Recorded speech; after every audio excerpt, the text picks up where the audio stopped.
dreams. Sometimes you gotta take a loss just to get the win, like lots of stems popping it like oxygen when boxes wet. Focus on the mental, never lose like smooth instrumental.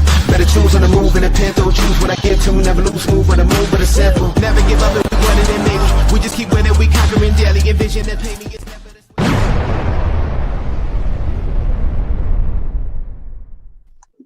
Welcome in, everybody. Tuesday night here for Divots and Pivots, as always. I am Andrew LeDuc, a.k.a. Mr. Mallard, and joined this week again, gracing us with his presence, Keith Fleming.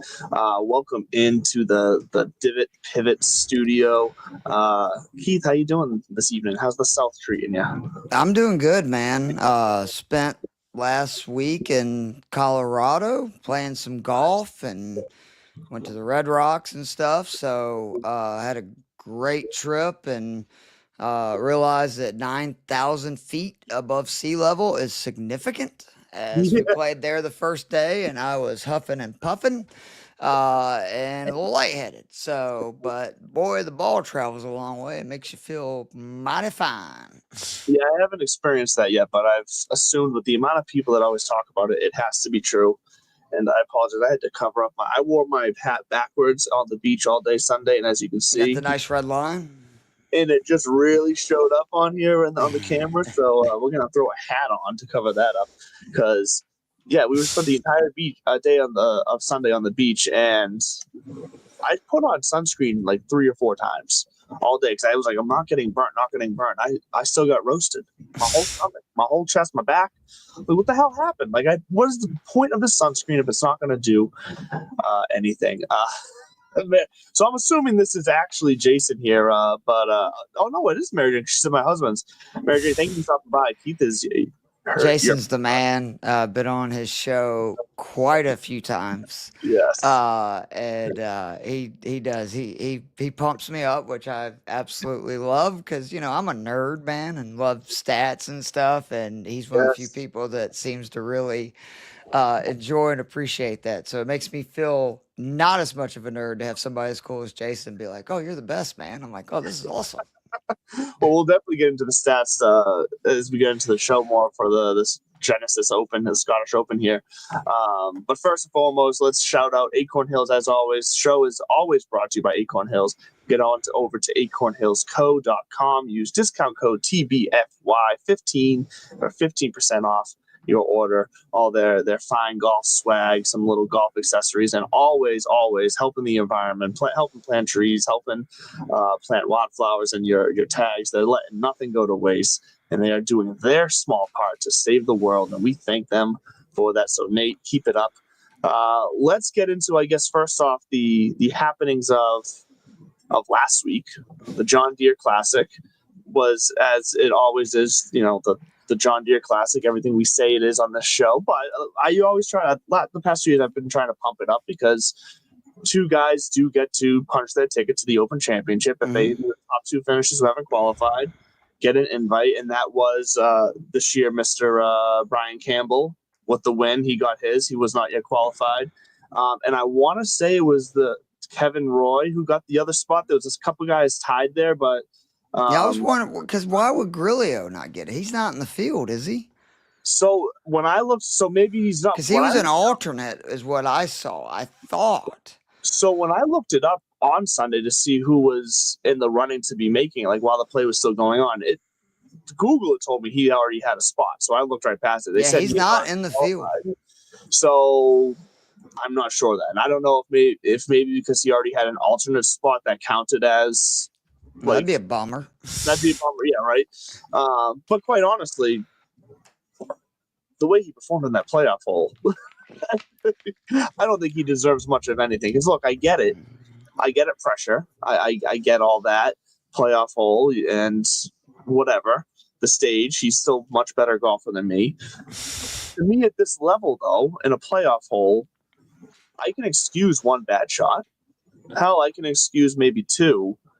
But 3 completely unidentifiable, I don't know where they came from shots were just awful. And I'm not even talking about his tee shot.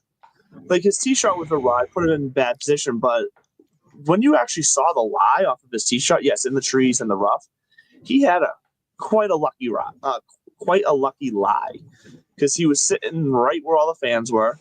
It was nice and matted down, ball sitting up, and he flew the green on a bounce, not just off the green, but off the back of the approach. I think he did catch a flyer, though, to be fair. Well, sure, I'm sure he he hit did. wedge. You know what I'm saying? So right.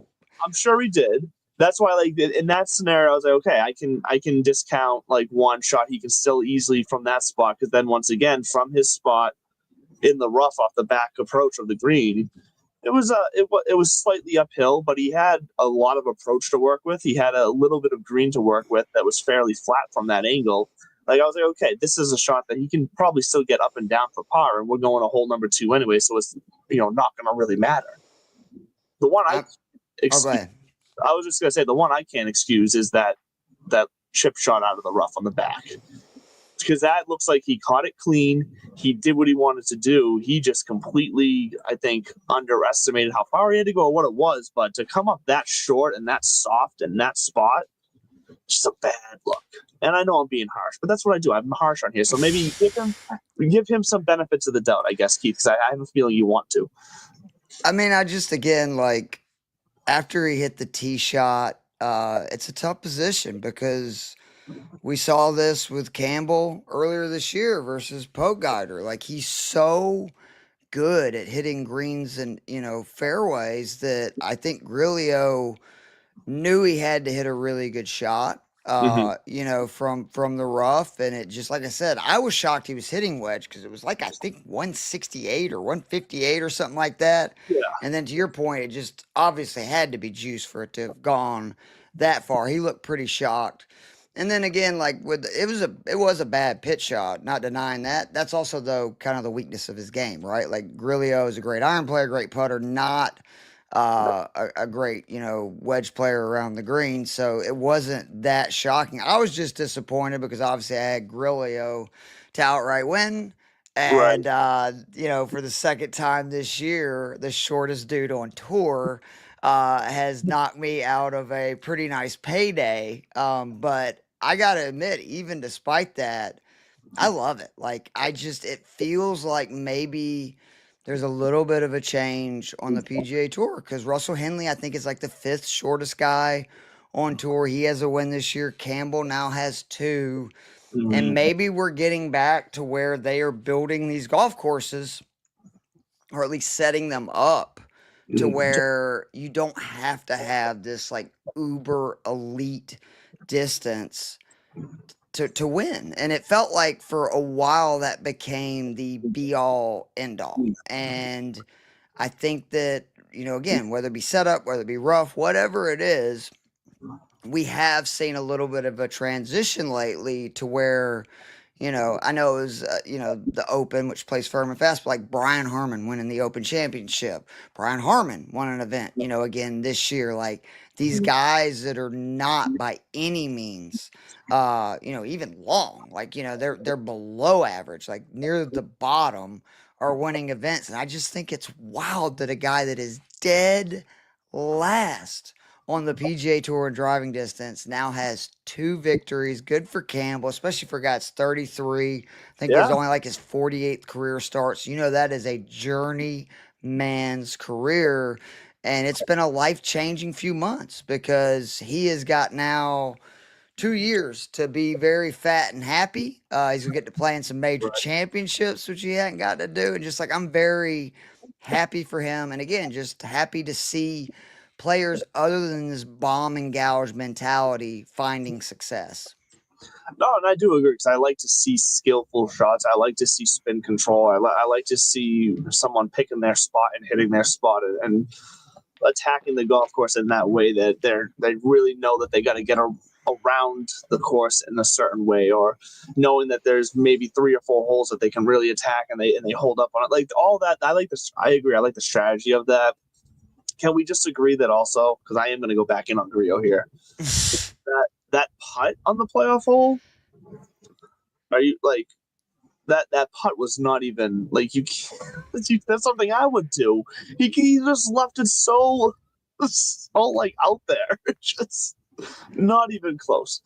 I mean, I think that, again, as somebody who, and I'm not comparing obviously my golfing career to any professionals, but I've won several amateur events and like club championships. Like sometimes you just get spinning in those situations and you literally almost black out on the golf course. And so I have a little bit more sympathy for these guys because I've been there, man. Like where you're playing amazing golf, and then all of a sudden, like you're just like literally you black out and you've lost the tournament, and you're like, what just happened? And because it looked like he rushed, right, too. Like after he hit that second shot, I thought he was really quick on the chip and to the putt. And to your point, I think that's why both of them were, not very good. Poor probably is a fair statement on it. And I really like Grillo too. I love his game. I love his demeanor. He normally is a very level, kind of headed guy. And but again, I think Campbell deserves so much credit. That double, like I thought that sunk him. Like it was like the one shot where he hit. It looked like he tried to kill a ball, basically. Was because it's the longest par four on the golf course. Looked like he was trying to hammer that drive, hit that snap hook, made double, and he just came right back. And I just again love how good he is. Like he just was in the middle of the fairway all day and hitting, just dart after dart after dart. Yeah, and it's the same thing he did earlier this year, which was even more crazy because in that sense, he was the longest dude on tour versus the shortest guy on tour. And he beat his brains in that day. And as somebody, again, who pretty good golfer, but never been by any means long, it's a tough thing to have somebody 50, 60 yards in front of you, every single hole. But it does give you the opportunity to keep putting pressure actually on them if you can, hit good approaches, right? Because, they're going to be way ahead of you. But if you're just throwing friggin' darts, you actually flip the pressure around, where then it's the guy that's the longer hitter is going, oh, crap, now I got to hit it close. Yeah, like I just can't get away from this guy. No, I get that. And I obviously say all these criticisms with the utmost respect for these guys because they do something I wish I could do. And like that's, don't we all? I'm also just not the type to sit here and be the, oh, you were so close, good job. Like in my eyes, when it comes to professional sports, like when you unfortunately lose whether it was a hard situation or not, when you lose in a pressure moment, you just got to get a little bit of flack because that's my way of helping him learn how to deal with that. How about that? Well, it's my training guide for him to do because he's totally listened to the show. I say that in jest, obviously, but all in all, this is a tournament that I honestly did not watch much of. We had a very busy weekend, so I wasn't able to catch much of it until on Sunday. I was able to catch a bit on Sunday, and then on the end of it on Sunday as well. Like I said, we were at the beach all day. All right. We happened to get inside just like right as it was coming down the last few holes. But the John Deere, I'm sorry, like I don't know. We always say in just the John Deere is the. When it's a tournament, no one cares what we just say. Oh, the John Deere, but but I mean, this is the 17th time since 2000 that this event has either ended in a playoff or a one-shot victory. And for me, as a golf fan, like that's more important than anything. Like I just want a show on Sunday, back nine. Like seriously, that is the main thing I want from a golf tournament. Is I want to see. A showdown, a shoot it, whatever it is, but an interesting golf tournament. And, unfortunately with Tiger for so long, even being the biggest Tiger mark in the world, got kind of boring, right? Because it's like, oh, it's over. Tiger's got the lead. It's Sunday. Like when Jimmy Johnson made his run in NASCAR. Right. Like, it was just like, oh, he's going to be out there 2 laps ahead or whatever. You know what I mean? I get it. Yeah, I get it. And I think that Scheffler's got a little bit of that too, right? Like where Scheffler's, it feels like once he's getting the lead, it's getting to the point where it's inevitable. So I just love events, and also I think from a gambling perspective, these are the best opportunities you're going to get. Campbell, I mean, again, was a huge dog. I mean, what was he, 200 to 1, right? I saw 400, yeah. Okay, even better. And I mean, that's in a weak field. He was 400 to 1.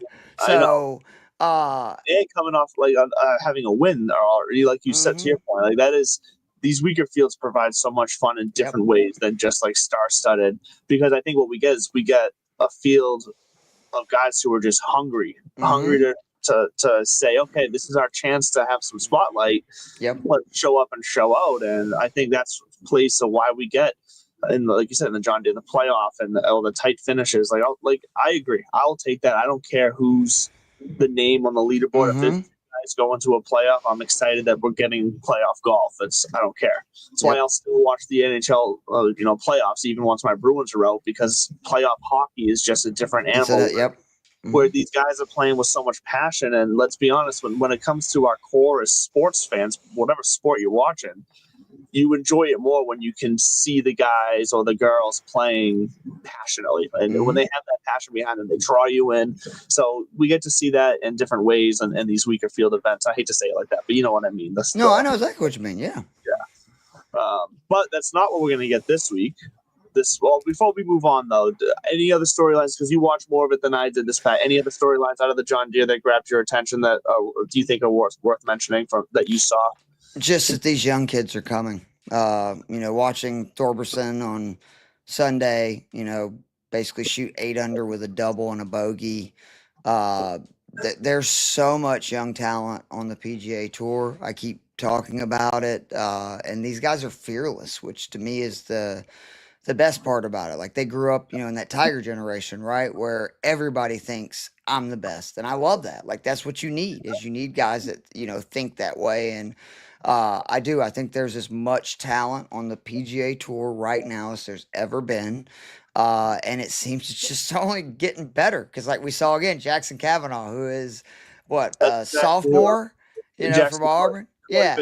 I think you pronounce it Coyben, but yeah, Jackson Coyben. That's my thing, in case you don't remember. I can't pronounce anything. I'm a country bumpkin, so that's on brand for me. But he's a sophomore, right? And he shot 14 under this week. And the talent, there's just like every year another one of these Oberg or type guys coming up. Yeah. And I just think the game of golf, professional golf, is in such a great spot right now. And we already see the other ones that are even further away than guys like Coyben and like your Miles Russell and those guys. Oh God, yeah, right. It's so fun to see so far down the pipeline, which I think is something unique to golf compared to other sports. Because I know, sure, you get, in football, tennis is about the only one I can think other than golf where it's these phenoms. As long as they qualify, they also jump into it right away. Yeah, but like in football, sure, we get college football, but at that point, in these days, college football is basically professional football, and they're playing that for like a year. So yeah, I love that we can see so far down the pipeline, because then what makes it fun is then, maybe for a couple of years you kind of forget that name, and then all of a sudden you see him finally pop in a tournament, and you're like, oh my God, I remember that. I remember this dude. Yeah.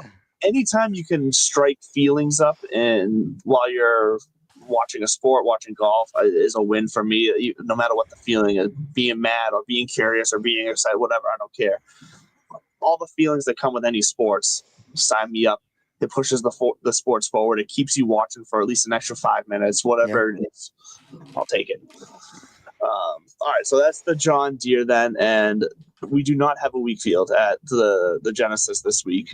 We got a strong field. We got strong second field. Strongest of the year. Only the players, which is kind of wild now that the majors don't even, because used to, like, I think the PGA was typically the strongest just because of the amount of players that are in it. You don't get all the amateurs and stuff.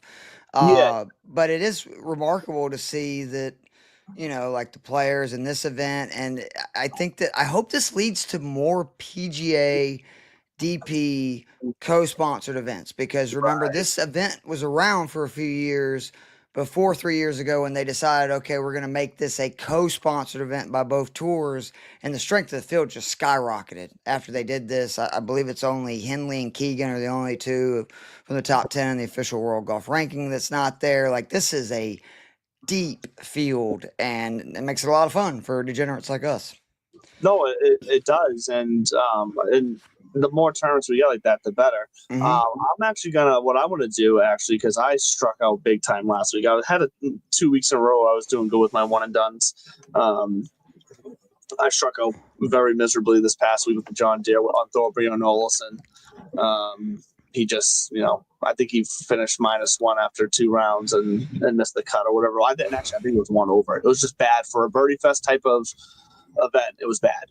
I had several of those guys. I was all over Alex Smalley, who just Yeah. crapped the bed, like literally hurt me so bad in some DK single entries where I cashed with a guy missing the cut, and I'm like, dude, you just have another person there. This could have been a really good week. That's what's also great about those types of events is what Mhm. the ownership I feel like is just so spread out because there's so much value that it evens the field out ownership wise. That Mhm. you can go at least in cash games, probably still not GBB. You can No, cash. for sure. Yeah, but then that's all I do. I only Yeah, do I know single that's all entries. you do. Yeah, I haven't actually I haven't played a ton of DFS this year. I've just been doing the one and done mainly. But I need to get back to the DFS because it is fun. But what I am going to do is I'm actually going to look at because I haven't done my kind of research on the course yet. So I'm thinking we can discuss the course together here. Not because I want to try to steal your process, your thoughts here. I still like my No, of process. courst. Yeah, absolutely, man. But every now and then I like to make sure we give a nice, good sneak peek and shout out into what Fantasy National offers for their stats and their abilities of organizing things. And right away, what I noticed different here is that am I on the right? They're playing the Renaissance this week. Mhm. Yep. Yeah. Okay. I was gonna say because what strikes me here is that usually the very first thing I see is that strokes gained approach and strokes gained putting are right around like the 0.3 mark for average strokes gained for the top 10, and they're usually pretty equal. But strokes gained putting is so much higher this week than all the rest, which is kind of different. Massive greens and very Yeah. slow greens is, I think, the main reason you got that. These are rolling at like 10 on the stemp, which, I mean, for those that don't understand, like, that's like your basic muni track. Like, seriously, like, for these guys, this is like, I could not imagine the bitching that goes on when they get to a venue like this, because anybody that plays their local clubs, right, and you got your greens that are rolling like at 11, and then you go to a place that is like 9, and you're like, God, freaking Goat Ranch. I could not imagine the best players in the world are used to playing on like 14 to 16 on the stemp, and then they get somewhere here and it's 10. But just understand that's because if the winds come in, and this is obviously a links course on the coast, if they had it any lower, the ball would literally not stop. So they have to do it that way, or otherwise you're going to have a real problem. So. Right. So what is interesting here is when you switch it, because on Fantasy National, you have the ability to switch from top 10 to search, what the stats are strokes gained for either top 10 or winners. So like I said, strokes gained approach for the top 10 was about, right in between 0.1, 0.2. Driving distance is pretty big, right? So I haven't got down there yet. Okay. The first thing that caught my attention was the strokes gained approach. So that's for the top 10. Guys who finish in the top 10 are right around, it's 0.15. We'll call it 0.15 to round it. When you switch to the winners, though, all of a sudden, strokes gained approach for the winners shoot all the way up to 0.47. That's a big difference. Usually, like I said, top 10s and winners are fairly close in the way these stats for the strokes gained metrics range out, but that's a big enough. Think about those winners, though, at least the last 3 years. Xander, Rory, McIntyre, those are all, when they're on very, very, very good iron players. So it's not that. Surprise, even Aaron Rye, who won here before the field got deeper, another great, iron player. So, I mean, and it's also just, again, I think it's one of those deals that the weather is going to make such a big deal here, because this is an event in the 6 years that we've seen really bad links conditions, and the winning score was 7 under. We've seen calm conditions, and the winning score is 22 under. So that is pretty significant when the exact same course at the exact same time of the year has played 15 shots different in a 6-year window, and it's literally just weather that caused that. Let's see. So I want to quickly look up some of the historic conditions to last year. They said the wind was actually calm last year. So that didn't, and then it does not give me the weather for the years before that. But last year at least was calm, and everything played fairly easy because of that. The year Xander won was the year that the weather was awful, because he won at 7 under. But that I still think does lean towards like having guys who are high on that strokes gained approach, because guys who can control their flight through the wind and know what to do there. And another testament to the greens are slower here. You can't get, I don't want to say as lucky, but you don't have as much give to run it up. Land it short, run it up. Like, you really have to control your spin and drop it in where you want to.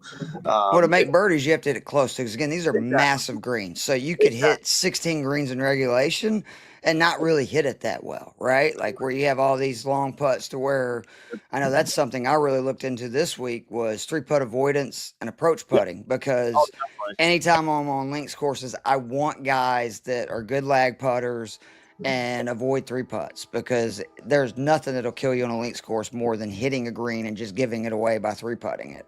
Yeah. No, I definitely agree with that. So I'm going to add into that to my model. Let me see what I got in there already from last week. So we're definitely going to go strokes gained approach. And I definitely do want to do bogey avoidance, or 3-putt avoidance is actually what I want there. Because I do still want them to be able to control, like, okay, even if they're saving bogey, like, I want them to be able to save that bogey in this type of track and in this type of tournament. So I'm going to go 3-putt avoidance instead of just bogey avoidance. And again, driver distance to me is the be-all, end-all. I mean, strokes gained off the tee is fine, but if you look at the last 3 years, at least 10 of the top 15 finishers were basically above average in driver distance for the week. So, and the reason for that, in case you're wondering, is there's 3 par 5s, all reachable, kind of all in that 550 to 600 range.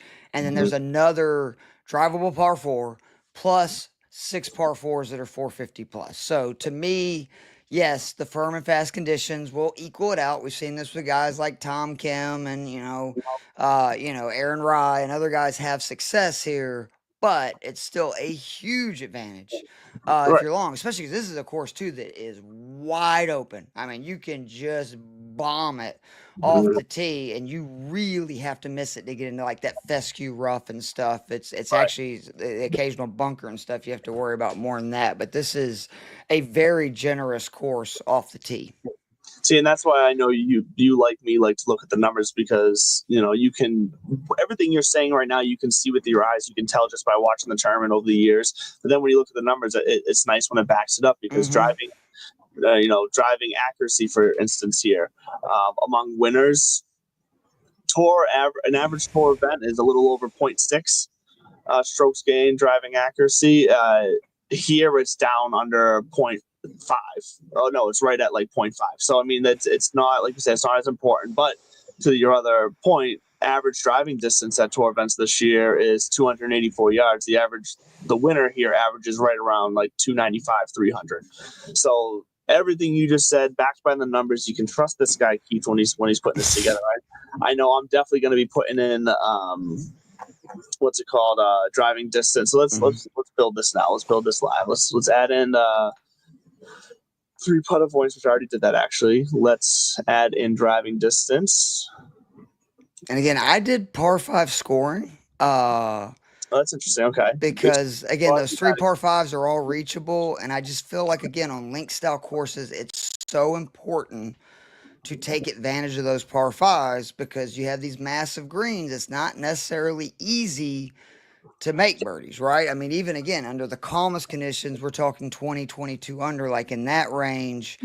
And I just think that overall, again, you look at the guys that won, McIntyre, somebody plays par 5. Obviously, Rory plays par 5s very well. Xander plays par 5s very well. Minwoo Lee, who won here, plays par 5s very well.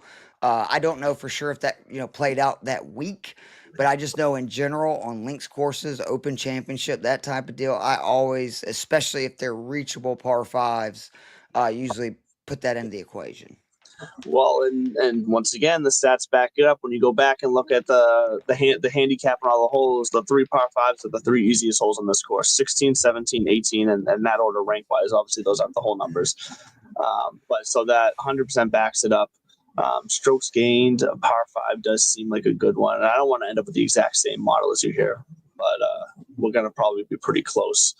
But let's look at, I'm going to avoid, typically I throw in like approach proximity, something like that. I'm going to avoid that this week because the numbers are all too balanced. And actually the highest approach is, the highest average approach shot distance here is actually 0 to 75, which if I'm going to, gonna play that, I'd rather just play strokes gained short game as my stat instead, Yep. because I like to your point of these are big greens. Like I need them to be able to know how to run that ball a certain way on slower greens from closer. So I'd rather do that. Well, let's see how many do I got right now, because I usually stick to 5 here. You So do let's see. better than me.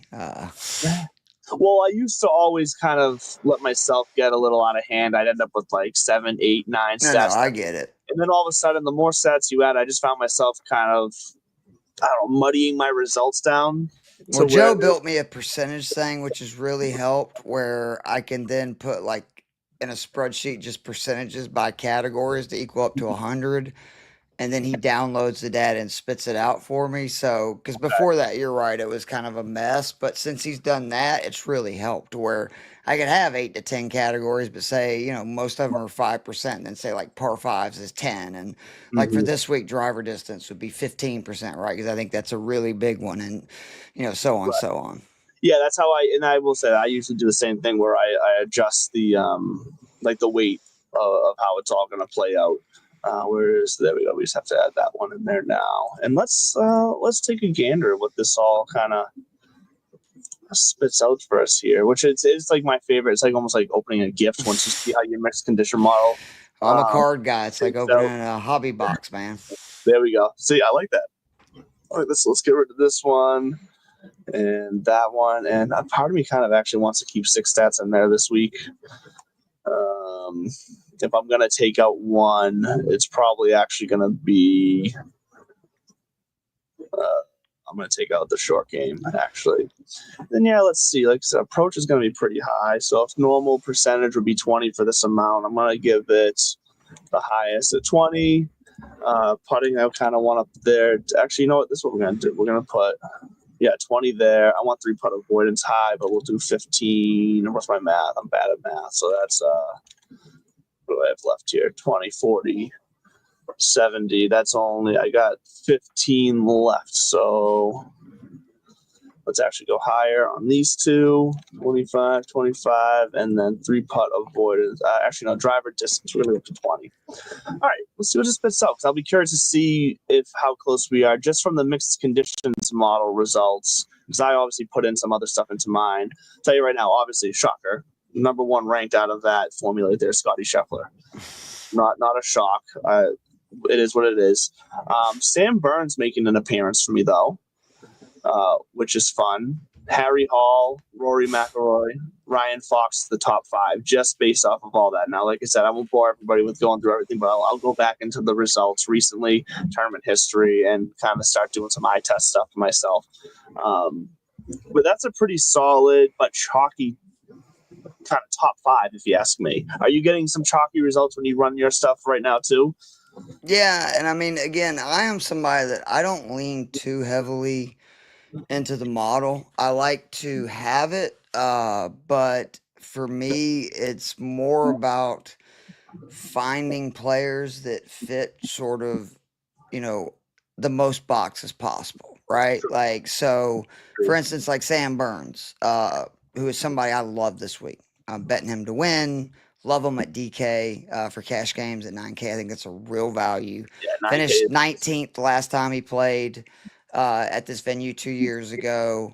He's playing really good as of late. We know he's like an elite putter. He's got plenty of distance off the tee. But what I really like is if you look, and this has been Burns's, downfall really the last couple of years, his iron game is just bad. He's gained strokes now in 4 straight events. That's huge. That's a big reason why all of a sudden you see he is starting to pile up top 15s, top 20s. And I said this 2 weeks ago, Burns is going to win like soon. It's coming because when he hits his irons, well, he's too freaking good of a putter. Like he's going to take advantage of it. He's by far the best putter on tour right now. And I mean, he has what I love about Burns is not only is he week to week really consistent, he's also the guy that when he gets hot, he goes nuclear. So it's like his average is basically top 10 and his best is so much better than everybody else on tour putting. And again, these massive greens, he puts well on slow greens, which is a big deal. I love Burns. Hall is another guy that again, really like him. I am a little nervous because I'm sure he has a lot of experience being from England, but he hasn't played an Open Championship yet. Has only played in one Scottish Open, and he finished, I think, 60th in it. So he doesn't have a lot of experience, which is the one thing that scares me. But I mean, come on, dude. He's second in par four scoring. He's like 24th in par five scoring. He's great on and around the greens. He hits the ball really far off the tee. Like, that's just like check, check, check, check, check. Yeah, that's enough. And then again, Fox is the same deal. Like, and Fox is arguably the hottest guy, right? On tour, Right. not named like Scotty Scheffler or Ben Griffin. I mean, he's got 2 wins. I think it's like 20th or better in 6 straight. And it's another guy that, like, really good iron player, hits the Yes. ball plenty far. Like, I mean, he's right at about 300 yards average drive. You know, with him being from New Zealand, like, he knows how to play and win. That's a good thing about people that Yeah, come from that part of the world, is like they are used to windy conditions, so that's no He's, problem. he's gained 6.5 strokes in his last 5 tournaments. Bam. I mean, And he's on the 8,500 on DK. Like, I think that, again, I think the massive. value this week on DraftKings is the 9K to like 7,400. There's just a ton of really good values in that range, and those are the guys, right? Like Harry Hall's 8,400, Sam Burns is 9K, Fox is 8,500. I mean, for cash lineups, that's a pretty good core that I feel good about. Yeah. And I am trying to avoid betting too many outrights this week. I only have like 4 or 5, because at the end of the day, this is still an event with Scotty Scheffler and Rory McIlroy in it. And I think that at the end of the day, when both of those guys are in fields, I would try to focus on like top 5, top 10, top 20 bets, because I like if those. one of them comes with their A game, it's over. I mean, let's just pretty much call a spade most weeks. And that to me is not the weeks to be taking a lot of shots on, like long odd guys and stuff. So, like, I think Xander's a decent value this week at 20-1. Like, for his history, obviously has won the Open last year. So, he obviously likes link style courses, but like, and Burns again, 40-1. And then I got a couple of guys like Hall, actually, Brian Harmon, and Byung Hun On, and that's it. Like, that's literally my betting card for outright wins, because I just feel like, again, that with Scheffler and Rory in the field, Scheffler's finished third here, Rory's won this event. Like, if either one of them shows up ready to roll, like, good luck, everybody. And I don't want no part of that. Yeah, I was curious if you were going to have any love for the other short Brian and Brian Harmon, because I did notice, as obviously he had the win at the Open across the pond. It's so much deeper than that, though. Like, he has now become one of the more consistent links players. 21st and 12th the last 2 years at this event. Finished 6th in the Open Championship, I believe, in like 2022, the year before he won. Like, he is somebody who he's had one bad, basically, links finish in his last 6 starts, and the rest of them are all basically top 20s. Again, 7,500. You're getting him at, what is it? It's crazy odds. So, like, his top 5 is 14-1. His top 10 is 6-1, and his top 20 is plus 275. Sign me up for all 3. Yeah, you gotta love that. He just, and sometimes that's where, even when you do get too tied to like a model, like Harmon might not exactly kick out because of the style of courses he's played so far this year, or he just has had the best year. But then some guys, you just gotta know, come out for certain courses, come out for certain events, come out for certain style of courses, and that's where you just gotta do that extra research and find that this he is proved it last week, right? Like, he had not had a really good finish since his win, and he went to the Travers a couple of weeks ago, a venue that he's played very well historically. Exactly. He finishes 8th, right? Like, that Harmon's one of those guys that he definitely has courses he plays well on, and links courses have become, part of that group, it seems like, since like 2021-22 range. Yeah, so I gotta love that, and I'd like to see Brian Harmon win again. But I do. So another question I have for you then is this the type of event now? Has it become the event that we're more likely than not going to see like a bigger name win it at this point? Or do you think this is still an event that can be wide open from a winning standpoint? Obviously, we're talking DFS, we're talking bets, that's a different story. But from a flat out, who do we think is capable of actually winning this? Like, do you think this can still be an event where a guy can come from the crowd and shock some people? No, I don't. Again, like, the only way that would be the case Bad weather. Bad weather brings everybody, or Which not was a big everybody, part but of you know what I'm saying? So many when more they people opened. into Yeah. play. Yeah. And if you look the year that Xander won, that was probably the most wide open it was, with guys that could win. Rory kind of running in a route. And again, like I know Robert McIntyre is still ascending in the US, but like in Europe, he's one of the best link style players in the world. So it's no surprise that he won last year. So like I mean, I do consider him one of the top players Oh, I do on too. these type And that's true. courses. But again, like I mean, if you were telling me I could take Rory, Xander, and Scheffler or the field, I think I'd take Rory, Xander, and Scheffler. Like I just do. Like Scheffler is due to win a links event. He has not done that yet in his career. His game is tailor made for it, because again, the iron game is so important on these courses. Uh, and I just also think Scheffler is like in his like Kill Bill mode right now, where I think he just wants to just win, and he knows he kind of has the tour by the throat, and if he can continue to pile up these wins, he's going to get that Tiger type war where guys will just start folding. We're starting to already see it where like when he has the lead or when he's making a charge, guys, you know, feel that Scotty pressure, and that's what Yeah. made Jack and Tiger was a lot of times they just got to play golf and let people implode around them. And Right. I They think that cleared the Scheffler way. is close to getting, you know, into that range. He just needs a few more wins in a short period of time. I think he's going to be there. Well, just to give you a comparison here, so we talked about Ryan Fox and how his last 5 he's had a Mhm. stroke gain total of 6.5, and he's been on the rise throughout his really last 68 tournaments going up to that point right there. To give you some perspective of where Scotty is, in Scotty's last 5, he's gained 12.3 strokes, He's so good. and he's in his last 138 he's gained 6.6. So he's in his last 138 tournaments he's still higher than what what Ryan Fox has done recently, and that's What just is Scheffler just on approach in that stretch? Because that's what always is amazing to me is he's so much better than everybody else with his irons. yeah. So let's compare. So for instance, Fox strokes gained approach in his last 5 is 2.9. Scheffler is 5.4. Yeah, it's He's just actually outrageous. That is so crazy that you're he's actually gaining slightly on 5, the and it's down. so consistent with Scheffler.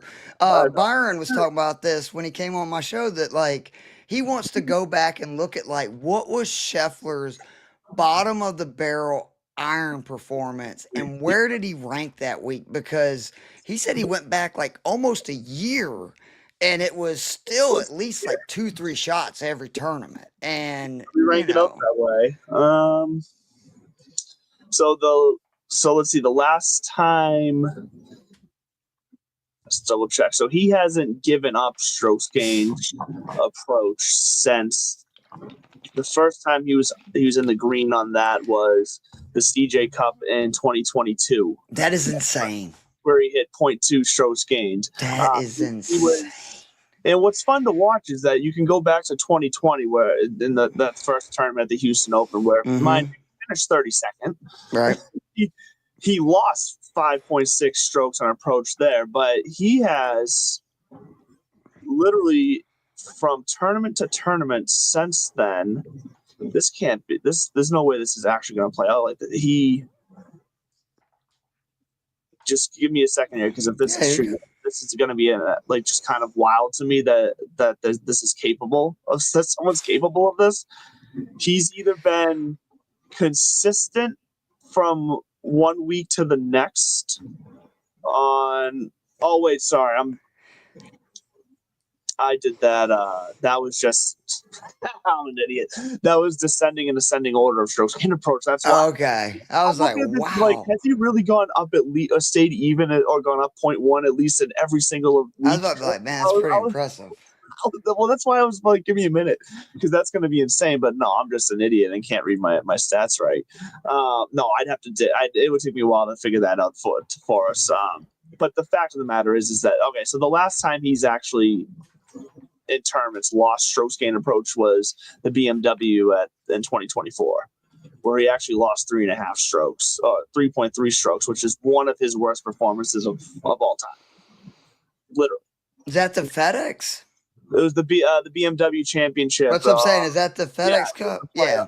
Okay. Yeah, it was the playoffs. Yeah, because it was August 25th. Yeah, and then there was the Which, by the way, he had already pretty much wrapped up. He was going to be correct. number one going into the Tour Championship at So, that point. we can probably throw that out because then he does turn around at the Tour Championship and just torch everybody. Strokes and torch everyone. So if we throw that one out, we're looking at the Genesis in 2024 where he lost half a stroke. And I remember that event actually. Yeah, because it was shocking. He had the pulls that week. And even losing half a stroke at the Genesis that year, he still finished 10th.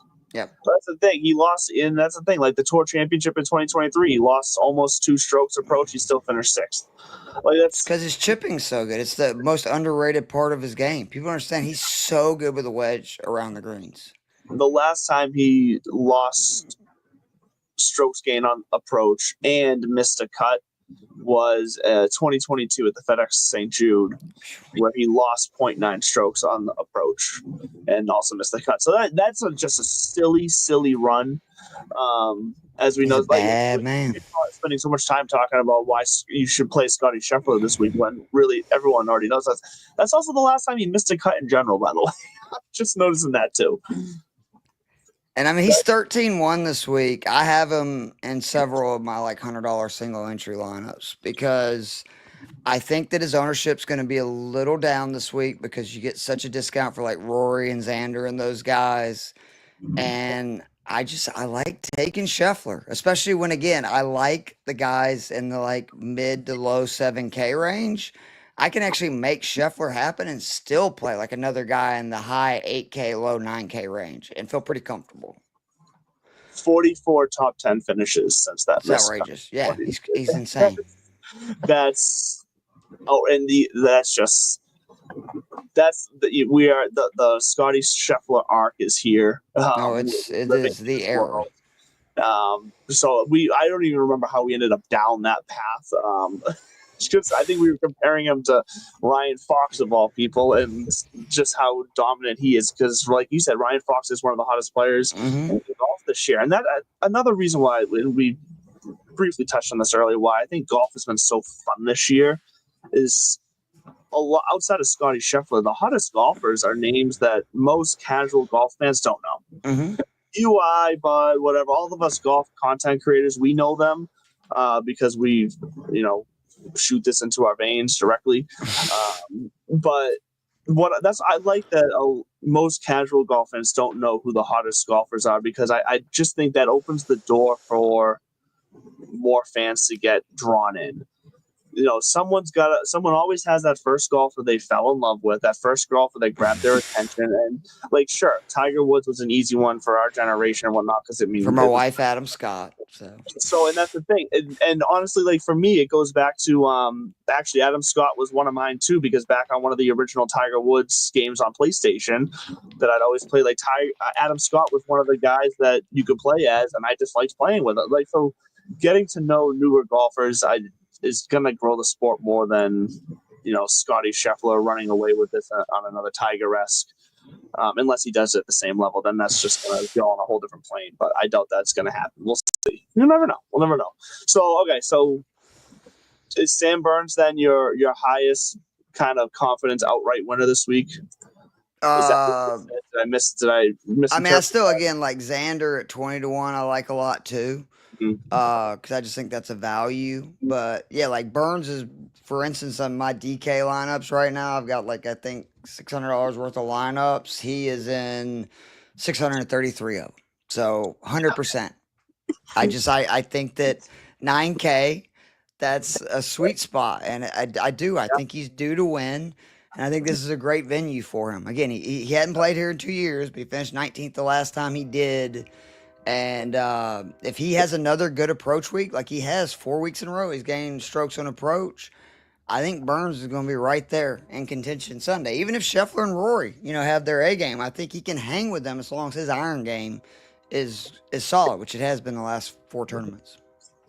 Yeah, I'm just looking at who else is in that 9K range around him, and you got your Robert McIntyres, which like we had kind of said before, or at least led to, when I look at these numbers, because of his he's so short and poor on the driver distance category. He drops out of my top 10 in the general mixed conditions model, but like you said, driving distance, it's very important, but on a lake style course, depending on the weather, you can get around it.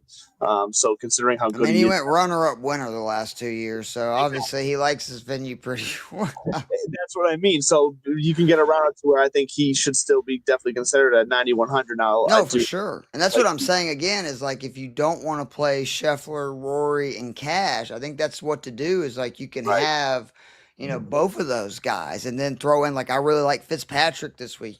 Throw him in. He's they're quiet this year. At some point, he's on his way up, so you just feel like at some point he's going to pop in what better way than closer to home. And he's another guy that's played links courses pretty well here lately. His big problem with the driver is usually spraying it. It's not going to be as big of an issue this week. And he is trending up in the direction. I just, again, feel like at that price. And again, I also love the Hall Fox guys, 85, 8,400. Harmon is in a ton of my lineups. Some of the cheaper guys I also like is like Byung-Hun An, Lee Hodges, both I think are great plays this week. They're guys that can just pound it off the tee. They dominate par fives. And again, that's a big deal. And then don't be afraid to go after these Europeans. Like I look at guys like Victor Perez, Thomas Dietrich, Langask, and Langask. He was one of and Mansell are the guys that I have in a lot of lineups because I just think that and Marcel Sim, if you're going for a really cheap guy, he is somebody who there are 7 people in this field that are above average, top 30 and like 7 different metrics. It's like driving distance, putting, slow greens, approach, iron play, all this. They're the names you would expect, like Scheffler, Rory, Marcel Sim is the other guy on there. And it's par 4s from 450 to 500 and par 5s from 550 to 600. That is significant. Like, I love seeing those lists. I think it's John Hausberg on Twitter is the one who always has these lists. And it's just a big deal when one guy on those lists is in the 6K range and literally every other player on that list is like 8,800 and above. It's like that is the kind of stat where like I'm going to throw him into a few lineups. Oh, of course. What about Toasty? Because he's never played in an Open. He's never played at this event. But if you're talking about metrics and fit, a lot of the stuff you like, he excels at here. He is somebody to me that is very interesting. I think he's 6,600 or 6,500. Yeah. Took me a second to find him. Yeah, he's 6,500. My only problem with Toasty is that he definitely seems to be in a downturn. Like he's trending down. So like that could bode well for ownership for an edge there if he can find a week here and pull through. But I do like just too many other guys that I think are going to be like you brought up Lancaster, like that's the guy I was going to bring up. Like I'd rather play Lancaster for I think it's like $200 more. So I think he's 67. I'd rather do that than Toasty. I get what you're saying. Historically, he's got the game for this place. It's just. No, I get you. I mean, Langask has finished, I think, 25th and 10th in the last 2 editions of this event. So, I mean, so he hasn't missed a cut in both last Opens and Genesis Scottish Opens. And in those, he's only gotten better since the start of that run up to where last year's Genesis Scottish Open he actually gained 9.8 strokes total and finished third. So like that's something that is definitely I'm taking interest in. He's 2.6 strokes gained total in his last 5. He's also on an upturn when you go back to his last 20. But like I say, we only see him at these, so it's a little bit weighted. We don't see him at these ones. Yeah. But I like that. And another guy that I kind of like to get your opinion on because it seems like I don't want to call him back yet, but he's definitely close, and he's coming back in the right direction. Maybe he is back. I might be being too harsh, but is Victor Hovland, is he ready to strike? Because out of all the guys I was looking at there in that 9K range around, like the Sam Burns and the Robert McIntyre, Hovland's sitting there at 9,300. Like, we know what Oberg can do. I should say everyone knows what Oberg can do. Everyone knows what Morikawa, Fleetwood, Sandra can do. Like, those guys in a similar range, Justin Thomas. Victor Hovland's been quiet to a lot of people for a while now. And actually, I'm curious. I want to take a look at the ownerships for him now, because now I'm very curious on Hovland. He's just been playing some great golf. Oh, he's actually higher than I thought. He's calculated at 14.7% right now. So the big issue for me was I was trying to look up real quickly, how does he do around the greens? Yep. Because we know that's obviously outside of the majors, his big issue is like Right. he just really struggles with wedge play. But again, remember, this is a venue that you could hit it, especially for somebody like him, so on approach and hit like 15, 16 greens. Yeah. And the big thing is, if you look at putting, he had a rough first Scottish Open in 2022. He lost like almost 2 strokes. Right. But then in 2023, he gained strokes. 2024, he gained 1.31 strokes. So on the greens, you could easily talk me into, especially because like what's crazy is you look actually last year, and this rarely happens, he lost strokes on approach and still finished 46. So I actually think that's a good sign for him, because you are right, his irons are getting much better again, more of the Hovland that we know. When his irons are on, he's easily one of the best in the world at everything. I'm not just talking iron play. He's going to for sure. chance at any tournament. Mm-hmm. And I was looking at his putting recently too, because that's been that's been fluctuating, unfortunately. So it's really hard to tell which direction he's going in that. But obviously that's no surprise. It can change week to week. Looking at the around the green though, we last saw him at the U.S. Open. He gained 7 strokes around the green, finishing third. 1.7 at the Memorial, finishing 25th. Mm-hmm. He did lose strokes around the green, at the PGA and at the Truist, but he still made the cuts at those. And do we know? I mean, is he okay? That's the only thing that I would, is like, because I do get a little leery when somebody withdrew from an event, and with a major, particularly like following the week after, like if something got twinged or whatever, obviously he's not gonna like push it to get through this event. He would just shut it down, right, and hope that he can be ready by next Thursday. But I think he's a great fit if he's good to go. I would just make sure to check, that he's, maybe see what his press conference is, because I believe they'll be doing those this week, and you can kind of, make your decision from there. Yeah, you definitely have to get kind of, let's see, I'm trying to find the latest mention I found of it is on Yahoo. And it's more so a summary of him withdrawing at the Travelers and playing this week, so nothing new. So you gotta go. I guess for him, definitely a good point, because I honestly forgot he had withdrawn. I think I blocked that out of my memory because he screwed both of us. Remember? Yeah, exactly. So I think I just kind of put that out of my memory, but we get it.